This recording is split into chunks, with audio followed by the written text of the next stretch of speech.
Buena tarde.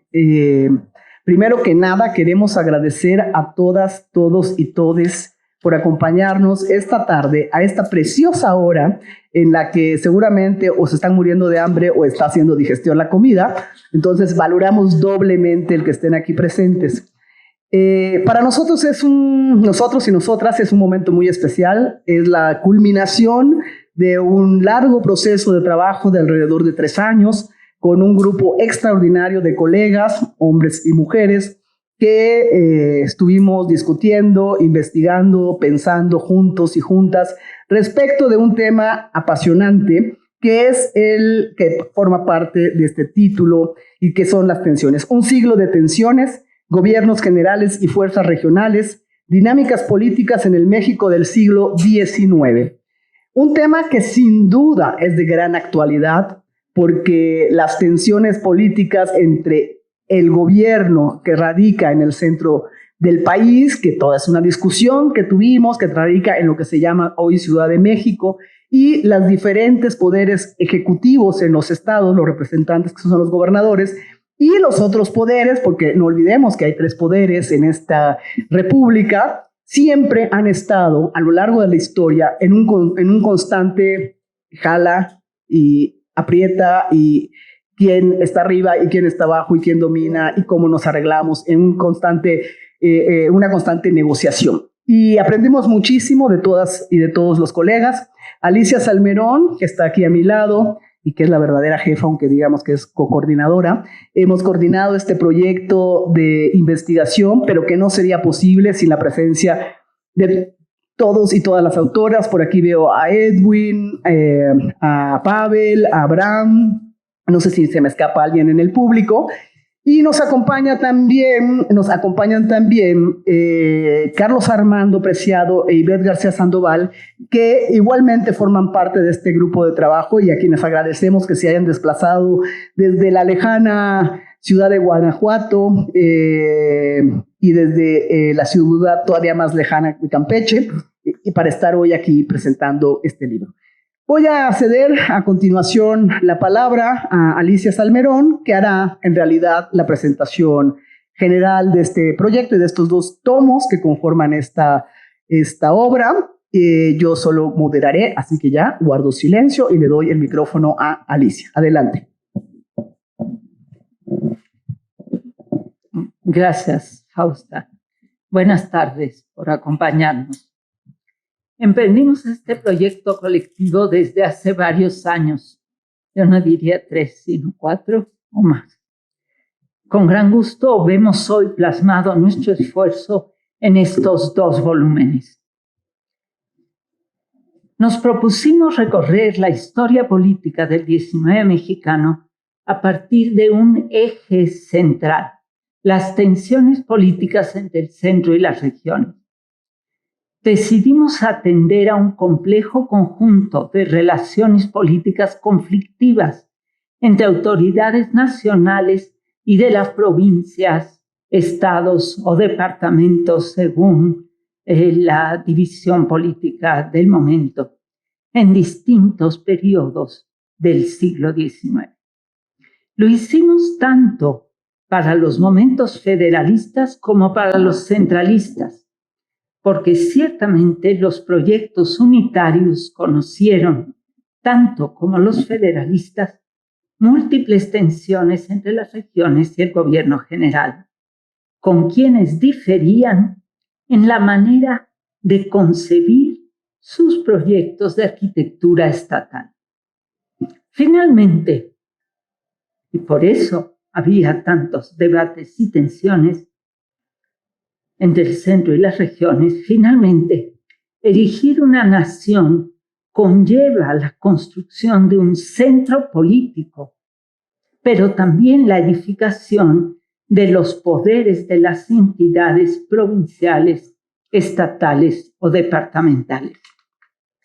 Seguimos tensiones, conflictos que pusieron de manifiesto discrepancias entre actores, instancias de gobierno de diferentes niveles, fuerzas políticas e intereses de diferentes sectores sociales en contacto permanente entre sí en razón de un compromiso común con la construcción de un Estado nacional, aunque con diferencias profundas acerca de cómo hacerlo.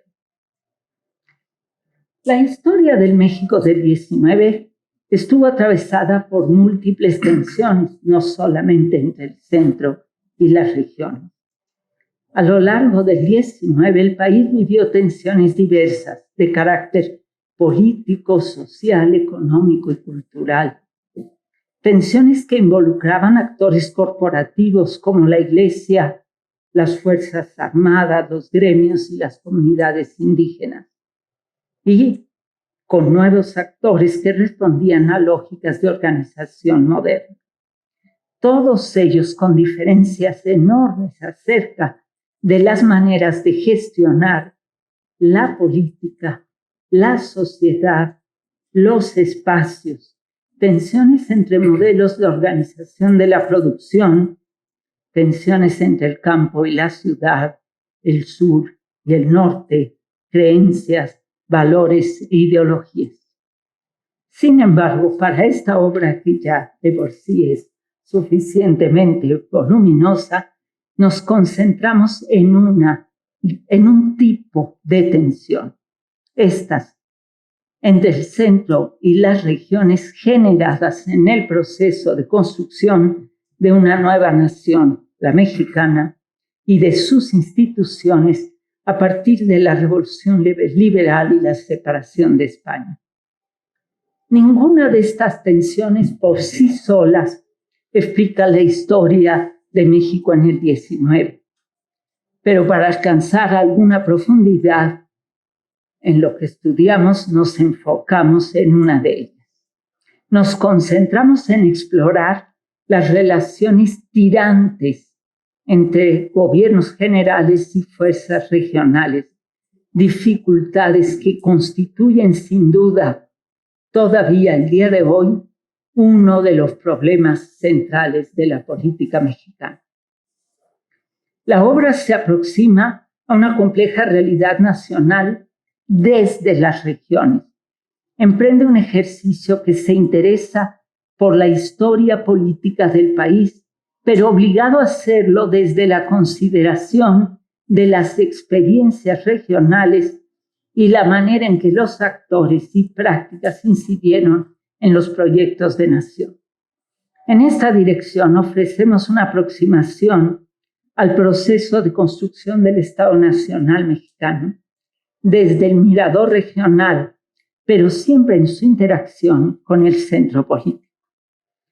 El libro tiene un conjunto de 18 estudios de caso que nos han permitido visualizar choques entre el centro político nacional y las regiones en torno a maneras de entender las soberanías, la nacional y las de los propios estados, así como diferencias en torno a formas de representación. También tensiones muy fuertes en torno a jurisdicciones y competencias hacendarias, así como militares, organización y mando de las fuerzas militares, en particular de las milicianas y de la Guardia Nacional. Los procesos electorales fueron también motivo de tensión entre el centro y las regiones, procesos que hacían posible la distribución de parcelas de poder y el equilibrio entre las fuerzas políticas. También tensiones en la forma en que se integraba y controlaba el territorio nacional y los regionales en contextos de amplios espacios de frontera, algunos colindantes con ambiciosas potencias imperialistas, escenarios además de rebeliones indígenas y de incursiones armadas de pueblos de indios bárbaros. Para estudiar estas tensiones hicimos una apuesta por el acercamiento a las relaciones entre redes políticas locales, regionales y nacionales. Buscamos dar cuenta así de las múltiples maneras en que los actores locales y regionales se vinculaban con los nacionales para sostenerse o llegar al poder. nos acercamos a la manera en que las redes jugaban en las tensiones entre el centro y las regiones, al cómo las fuerzas locales podían impulsar coaliciones interregionales para hacer frente a los poderes nacionales y a cómo estos poderes podían entablar alianzas o dividir el poder local para fortalecerse a sí mismos. También a las formas en que la movilización de redes sociales políticas podía hacer crecer liderazgos en todos los niveles de gobierno o hacerlos caer. Por este camino, el del estudio del tejido de redes horizontales y verticales de muy diversa naturaleza, con capacidad de movilizarse al interior de las instituciones del Estado, pero también al margen de ellas, la obra buscó acercarse a las relaciones e influencias recíprocas ejercidas entre fuerzas políticas en los diversos espacios y posiciones de poder, a esa compleja interacción que definió equilibrios posibles, diseños constitucionales y políticas públicas a lo largo del XIX mexicano.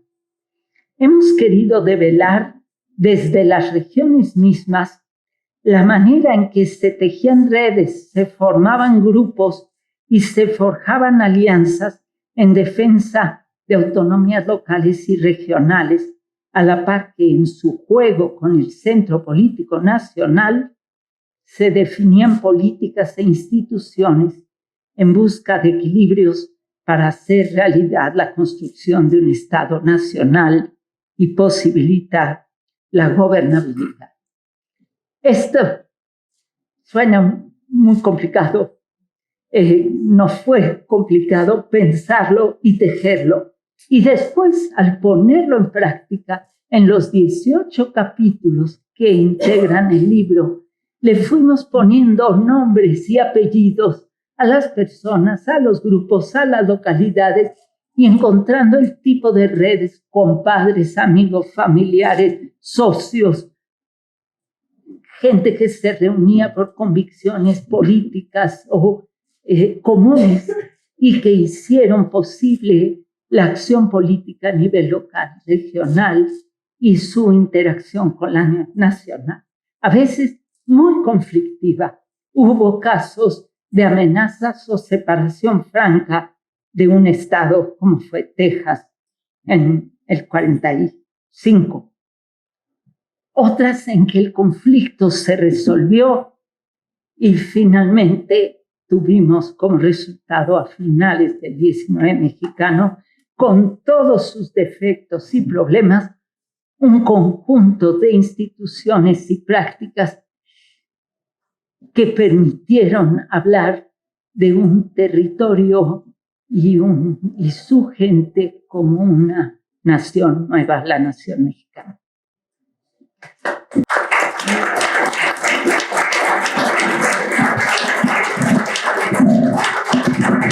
Muchas gracias, Alicia, por esta visión general sobre el trabajo colectivo.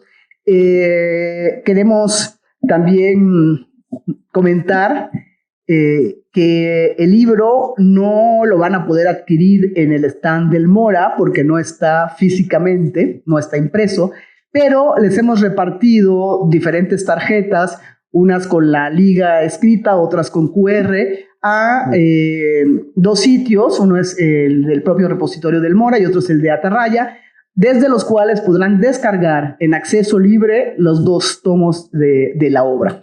Entonces, es un regalo que les hacemos porque queremos que lo más importante es que la gente lea los libros y no que se queden amontonados en una bodega. Acto seguido, les voy a dar la palabra a nuestros dos extraordinarias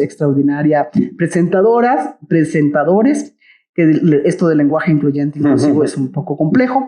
¿Les parece bien que cuando les quede 2 minutos hago una interrupción brevísima y digo, ¿les quedan 2 minutos? ¿Sí? Bueno, entonces no hacemos presentaciones, las omitimos de nuestros presentadores porque nos roban el tiempo y ya saben ustedes que en la Feria del Libro son súper estrictos. Entonces nada más Carlos Armando Preciado de la Universidad de Guanajuato y un miembro de este grupo de trabajo desde muchos años atrás. Te doy la palabra. Bien, gracias a todos, buenas tardes a todas, a todos. Un gusto estar aquí con ustedes y por supuesto recibir la invitación, el honor de presentar, de hacer estos comentarios a la obra, a nuestra obra, por parte de las coordinadoras. Es un lujo estar aquí con ustedes. Ver que hay colegas, compañeros, autores del propio de capítulos y estudiantes y que hay un auditorio lleno también es muy gratificante, pese a la hora. Bienvenidos todos y todas. Bien, el libro... La obra está dividida en 2 tomos. No es por una cuestión necesariamente teórica, historiográfica, es un modo práctico de dividirlo, son 18 estudios, pero sí hay un quiebre o un punto cronológico entre el inicio de la vida independiente y el inicio de la década de 1850, que son los textos que integran el tomo 1, y es de los que yo les voy a hablar. Posteriormente mi compañera Ivette hablará de los 8 restantes capítulos de la obra en el tomo 2.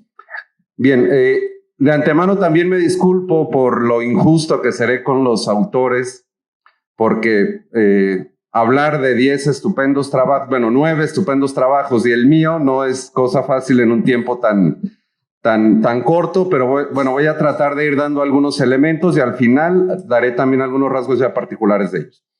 Preparé un texto en el que yo tuve bastantes complicaciones porque de repente estaba redactando en primera persona como parte de este equipo una especie de ejercicio de memoria sobre todo lo que nos ha llevado y lo que nos llevó a construir esta obra, y de repente hacía un alto, me regresaba y ya redactaba en tercera persona. Pero bueno, soy parte de la obra, soy autor.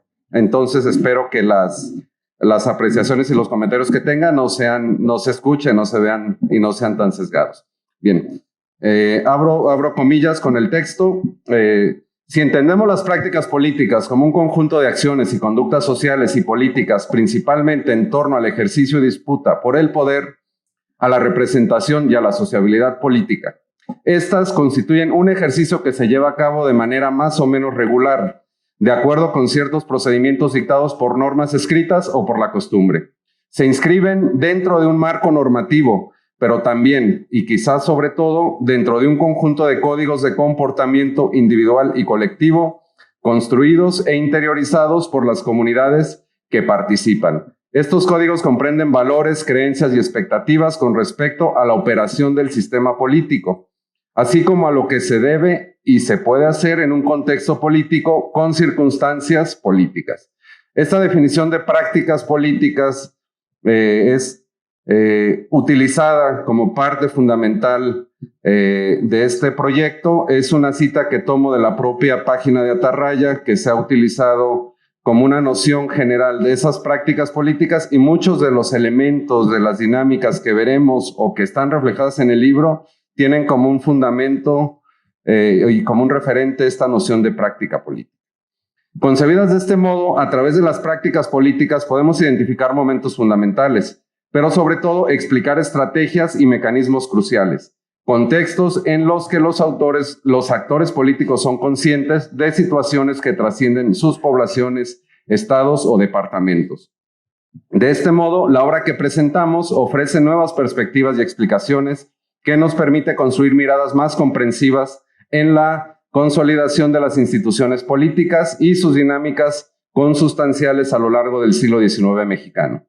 Los estudios que integran el tomo 1 ponen de manifiesto normas y prácticas que en la primera mitad del siglo XIX se transformaron y dieron lugar a procesos, recurrieron a formas de negociación y generaron tensiones en complejos espacios regionales caracterizados por la presencia de grupos con fuertes poderes territoriales, frente a funcionarios representantes de gobiernos generales.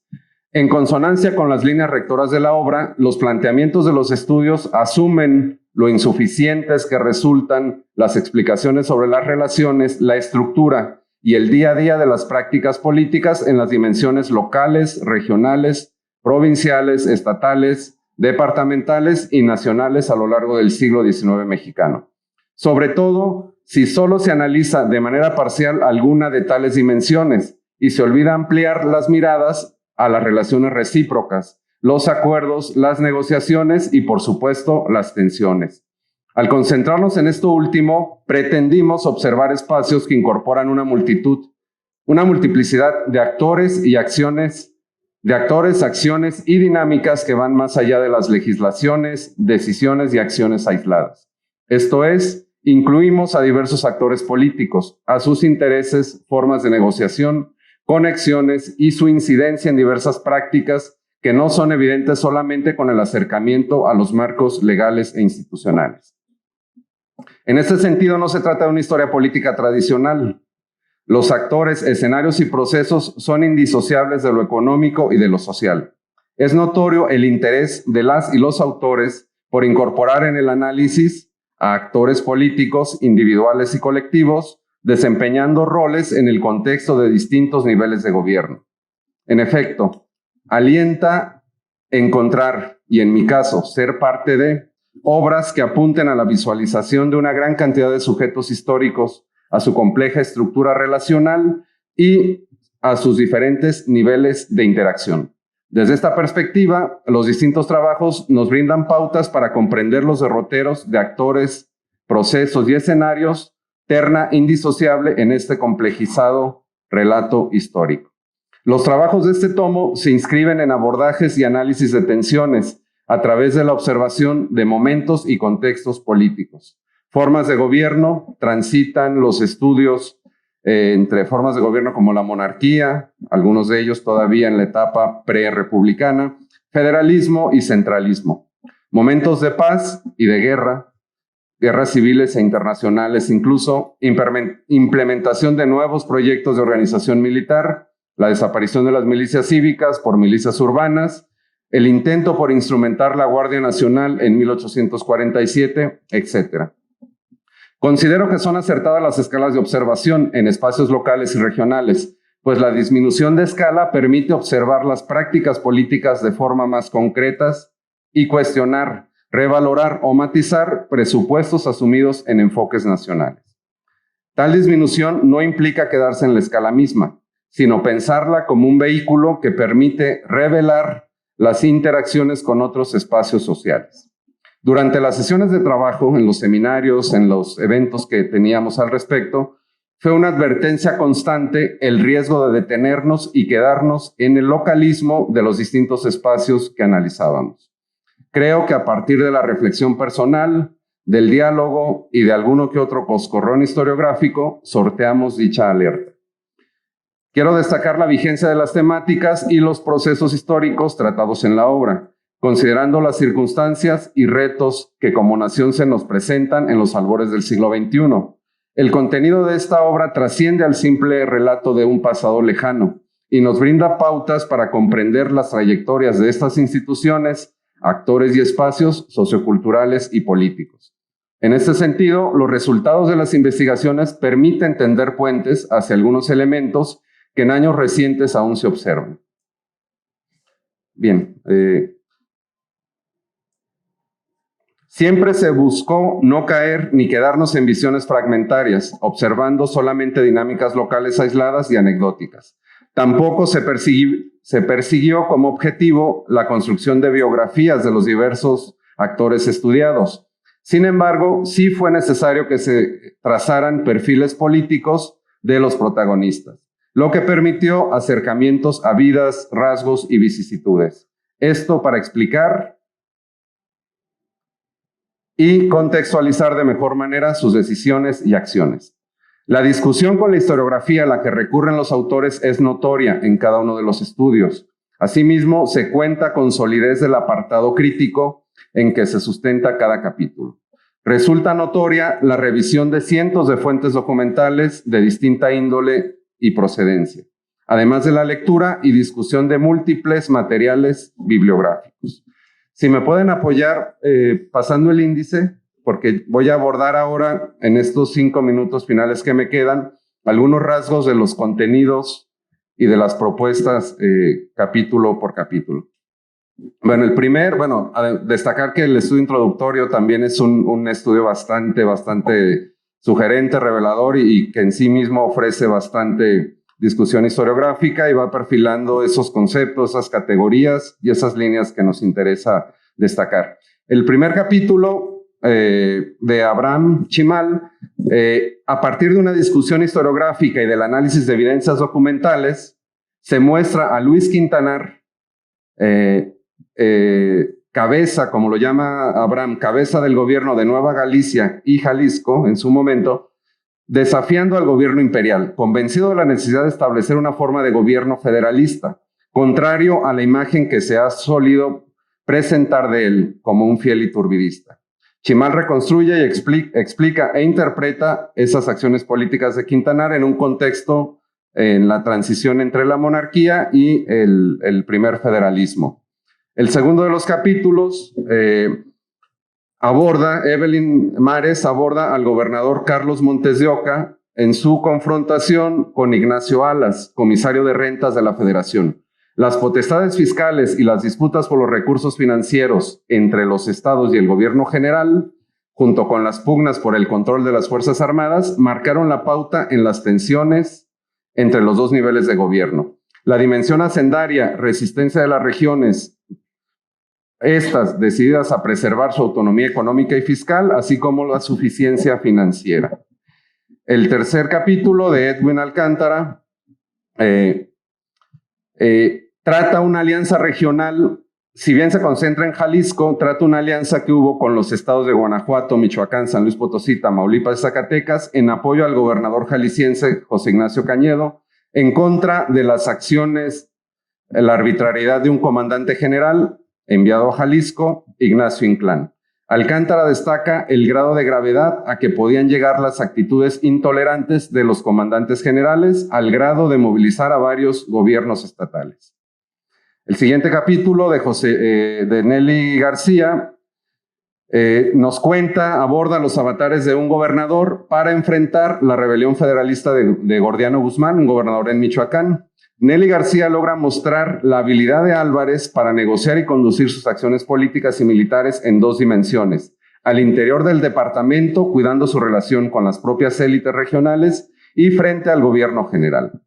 El siguiente capítulo de Emanuel Heredia, Pedro Marcial Guerra y el fracaso del establecimiento del sistema centralista en Yucatán, aborda y destaca los conflictos y tensiones entre grupos de poder de Campeche y Yucatán, y también propicia y revierte ciertas aseveraciones historiográficas que se habían venido repitiendo, y bueno, también es bastante interesante cómo establece no solo tensiones al exterior, sino también al interior de la propia entidad.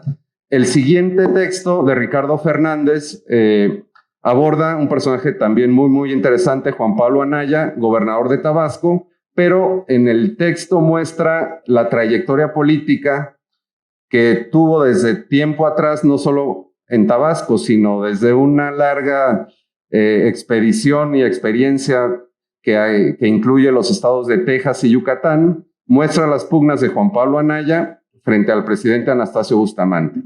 Fernández hace una reconstrucción de estas luchas anticentralistas a lo largo de este golfo, si podemos imaginar esa línea imaginaria desde Texas hasta la península de Yucatán. 2 minutos. Gracias.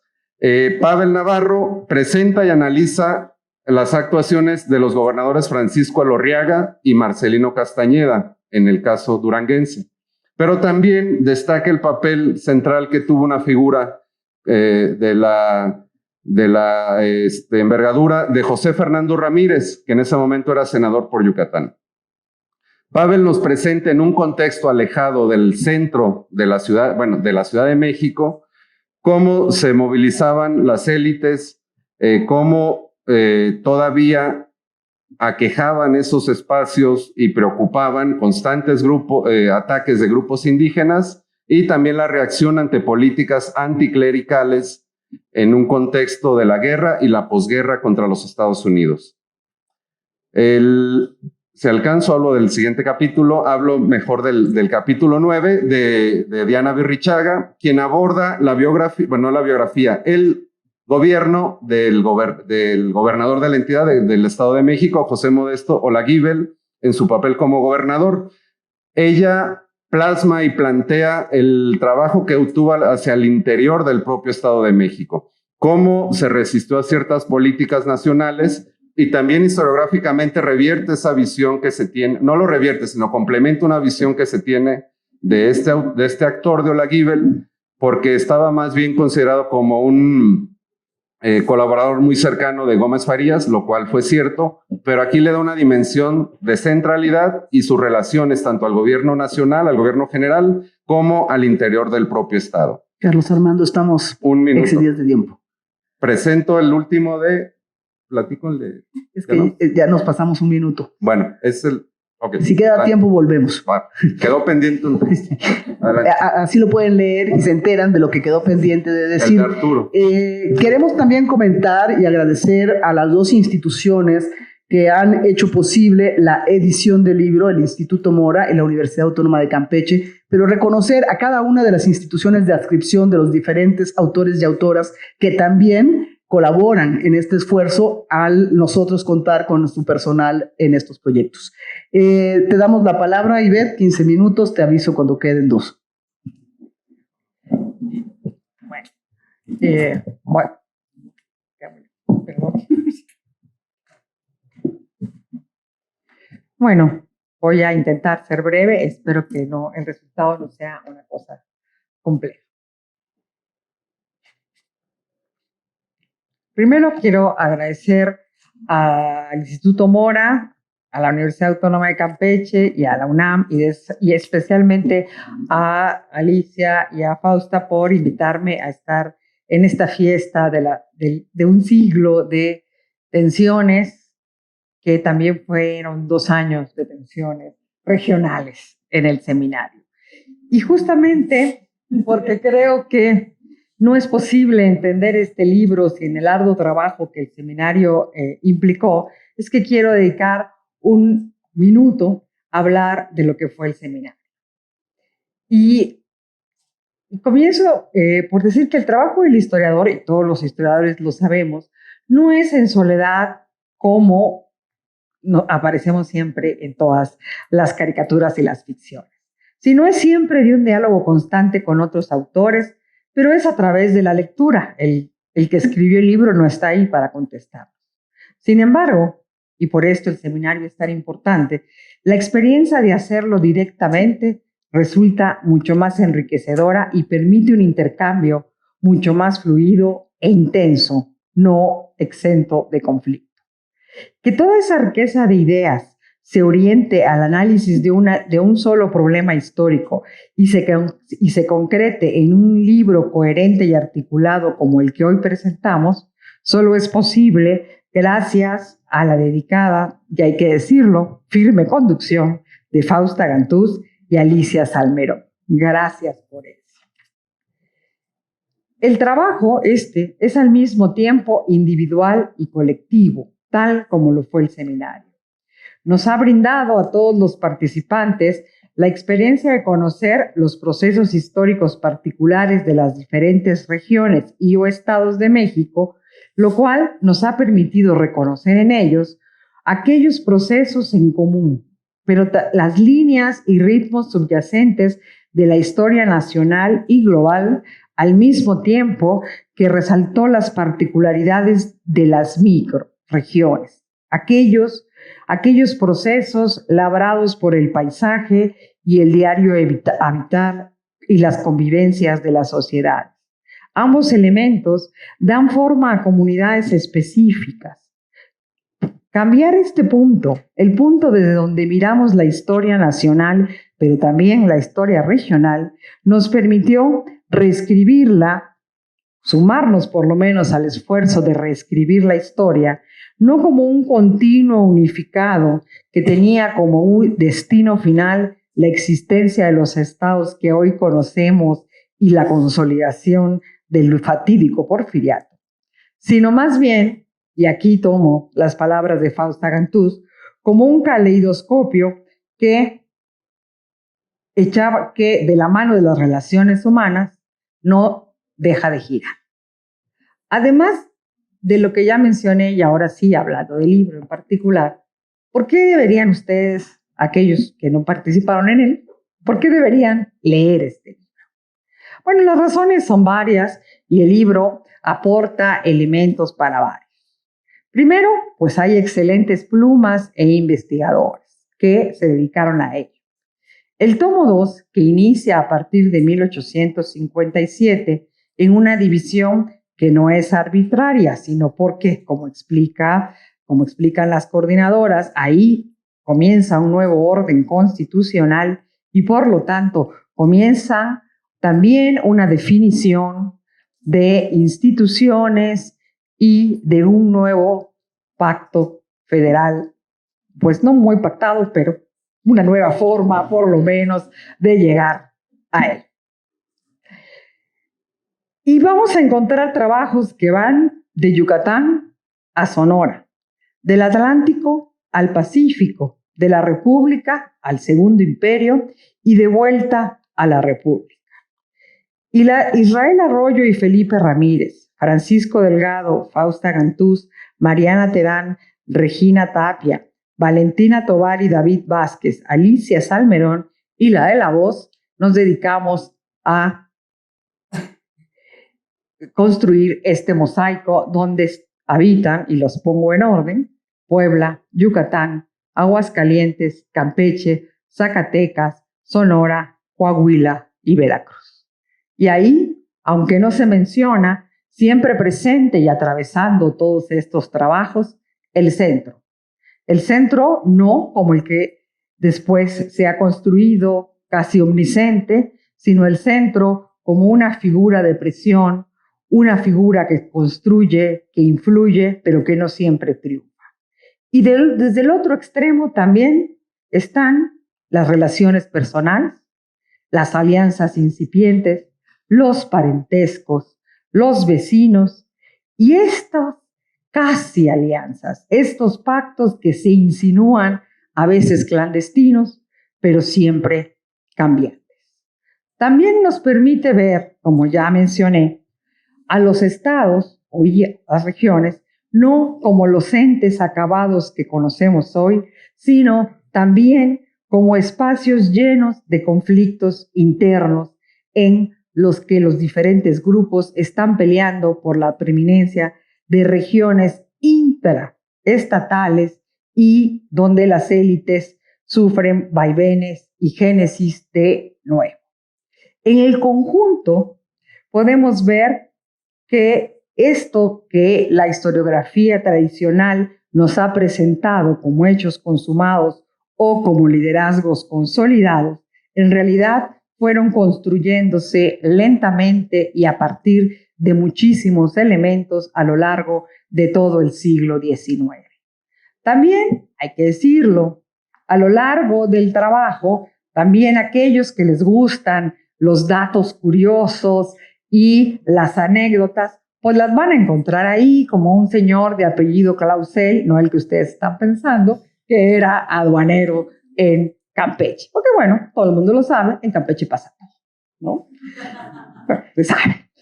Quiero también hacer yo no voy a detenerme en cada trabajo porque es muy complicado, pero sí quiero mencionar elementos que tienen en común o por lo menos caminos que se fueron trazando en este sentido. Por un lado, nos pone todos estos elementos, alianzas, intereses, la colaboración y la oposición, no solo entre el centro y las regiones, sino, como ya mencioné, entre los diferentes grupos que le dan forma. Siguen caminos de dos vías, diálogos, no siempre fáciles, enfrentamientos, a veces armados, negociaciones, a veces desiguales, a veces muy desiguales, pero siempre un protagonismo histórico en el que participan todos con el mismo empeño. Y no solo es el caos del siglo XIX del que a veces nos hablan, sino también la construcción de las instituciones a las que nos fuimos acostumbrando. La idea de un proyecto político basado en elecciones, en divisiones de poderes que se están conformando en ese momento y la definición de una serie de elementos que hoy damos por sentado. También están los conflictos que enfrentan las élites regionales con los representantes del poder nacional, no solo como un desafío de fuerzas, sino también como la necesidad de construir un Estado que tuviera el control territorial necesario. Y para ello era necesario e indispensable las negociaciones permanentes con estas debilidades. Y aquí un tema que a veces explícitamente y a veces de manera más discreta atraviesa este trabajo es el de justamente el territorio y la forma de apropiarse y controlarlo sobre él. Una de las formas, desde luego, son las elecciones, los distritos electorales y quién puede o no contender a ellos. Otra figura importante que puede resultar o que debe resultar de interés es que es en este periodo de tiempo y en prácticamente todas las regiones estudiadas es que se va consolidando la elección directa, por lo menos para los poderes ejecutivos, como la forma mayoritaria del proceso electoral. Esto también nos lleva a estas convocatorias electorales con adaptaciones regionales y, desde luego, lo ya conocido, anulación de elecciones, organización de nuevas, otros funcionarios, etc. No al final, sino de todas formas, no solo es un asunto político, también los intereses económicos tienen un papel importante. Los culturales, las identidades y los diferentes grupos que habitan un espacio, todos ellos aparecen estudiados, analizados y sobre todo interrelacionados en cada uno de estos capítulos y nos van hablando de cómo fuimos construyendo, pues, un intento por lo menos de democracia con todos los asegúnes de la época. Lo mismo podemos decir del federalismo. Para concluir, solo quiero subrayar que en este papel las relaciones personales tienen un papel importante. Por eso fue necesario trabajar a partir de las redes. Y no me queda más que agradecerles a todos ustedes su presencia.